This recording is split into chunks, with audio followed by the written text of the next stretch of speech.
balls on Mark Wilson's Helly Hansen jacket. That cheered me up greatly. You are a influencer, Hugh Keevins. You've been called a lot worse, but we'll stick with influencer for now. John is a Celtic fan on the line. John, how are you feeling tonight? You've had a bit of time to calm down perhaps since the game last night, but how are you feeling?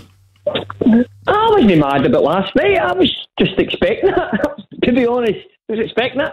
Could see it happening. I've seen it all season. In some ways then, is that the most frustrating thing? Because you should not be able to see a defeat against the bottom team in the league coming if you're a Celtic fan, should you? No, but it's what we're used to this year, I'm afraid. And Neil Lennon's no for going anywhere, right? Because he told us and he's not going, right? Which is fine. He's got a contract, he wants to set his contract out. So then it's down to above Neil Lennon. And that's where the weakness is.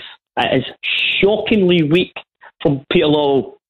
Peter Lawwell has done great for Celtic. He got his good managers. I like Ronnie Delia. I thought Ronnie Delia was all right. He just was getting to grips with it. And then we got BR, Brendan Rodgers. Absolutely superb. Brendan Rodgers decided to go to England. He put Neil Lennon there. And it's now failed. It's failed dramatically. And he has not acted. And that is frightening. That man is playing Russian roulette with the season ticket sales. Well, I mean, Ian Bankier though last week, John, issued a statement saying they don't want to make any hasty decisions, don't want to do anything they might regret. You're not buying that? Right. No, I'll tell you why. Defeat to the Hungarian champions in the Champions League, unacceptable. Defeat at home to St Mirren, unacceptable. Defeat at home to Ross County, unacceptable. Defeat at home to Rangers, unacceptable without even a shot on target. Defeat away at Ibrox when the home team didn't even have a shot on target. A defeat to Ross County away, unacceptable. There's your answer, Mr. Bankier, I'm afraid. This is about football, not statements.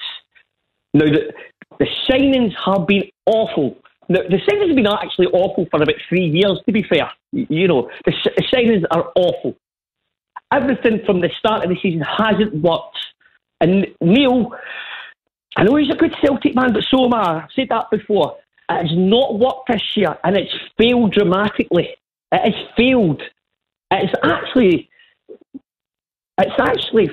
frighteningly laughable, right? Also, as well, I think we've took the shine up. Rangers are actually having a good season, actually. They're actually a superb season, right?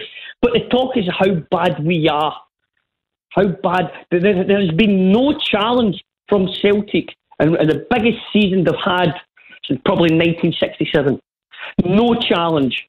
And there's been no reaction from management, i.e. Lawwell. Frighteningly quiet, and that is scary.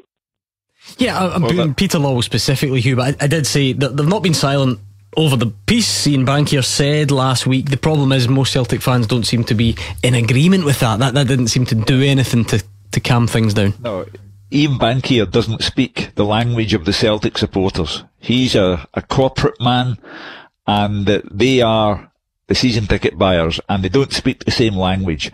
And anyway, he doesn't take decisions. Dermot Desmond takes decisions, and Peter Lawwell's working his notice and then he's off. So if Peter Lawwell started making big decisions, John on the line would be saying, well, why is he making the decisions? He's going in May. So that's where Celtic find themselves. It's a collective failing. John's right. The buys that have been made, with the exception of Turnbull, and the exception of Greg Taylor, the buys that have been made have been deeply unsatisfactory. Dermot Desmond, as the owner of the club, his silence is unsatisfactory. Who knows? For all we know, he may have Pep Guardiola lined up for next season, and he's just waiting to choose his moment and tell us, but I suspect that's not the case. So the Celtic fans are in limbo, and they can't expect too much of Peter Lawwell because he's the outgoing CEO, and they can't expect anything of Dominic Mackay because he's working his notice at the SRU, and there they are, all in limbo, while Rangers, of course, have had a magnificent season and are looking at Celtic and thinking, wow, never thought it would come to this. I suppose it's the speed at which this is all set in, Mark, which alarms fans like John. Recruitment, I feel like we have been over it, but it's worth mentioning again. But even, you know, the loans, the guys that were maybe just to come in and kind of plug gaps and improve things short term. Laxalt, don't necessarily mean to pick on him, but when you look at last night, for instance, it just there's a lot there that's just not working. Nah, he's been a failure, and that was Celtic probably pushing the boat out and getting a left back from a big European club with international experience, and they thought that would do the job, and it's certainly not. He's been a failure since he's came. The thing that amazes me with Peter Lawwell and Dermot Desmond and things like that, the season is over. We all know that it's over. What are they waiting for? What moment are they waiting for to make some sort of announcement? Hugh mentions it there. The Celtic fans are in limbo. Why would you keep your fan base in limbo for no unnecessary reason? Surely there's got to come a time. Well, I thought the time was a good number of weeks ago. But to come out and say, look, we understand that this year has been an unbelievable failure, but this is what we're going to do to get your trust back on board. This is the direction the club's going. We may not have a manager now, but this is where we're going.